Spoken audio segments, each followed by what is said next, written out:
Welcome! Today I am with Xiaomi Redmi Note 10 Pro and I'm going to show you how you can connect AirPods to this smartphone. So at the first, let's raise the screen and let's open the case.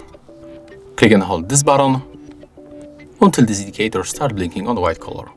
Right now just release that key and move simply to the Bluetooth settings on your Redmi Note 10 Pro. Tap on the switcher to enable Bluetooth, and when you take a look on the available devices list, after a few moments AirPods will pop on the list, so we have to be patient and just wait a little bit.